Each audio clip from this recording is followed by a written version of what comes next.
Welcome back to the Heap Art Origami Show. Today we're going to work on paper plane 24 of our 100 Exotic Paper Airplane Challenge. It's the Shuttlecock by Michael G. LaFosse.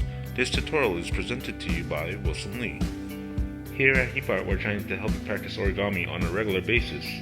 Every week I'm going to choose a minimum of 2 origami models and show you how to fold them.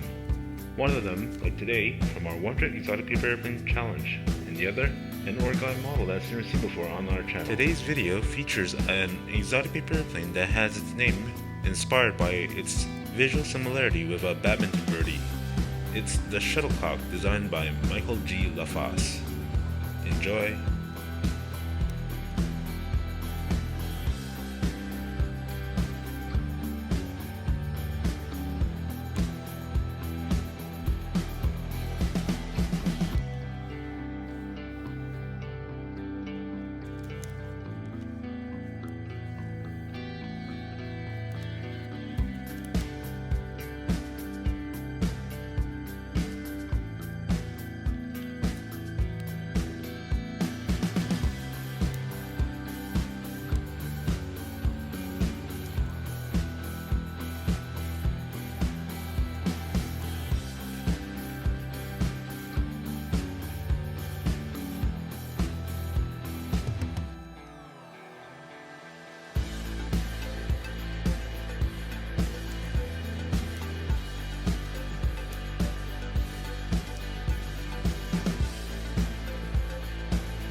This is the Shuttlecock, designed by Michael G. LaFosse.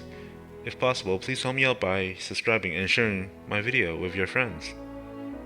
If you have an extra few minutes, please check out a few more of my videos. If you like the video, please like and subscribe. It really helps the channel, and I'll be delivering more videos like this every single week. Once again, thank you for watching, and see you next time.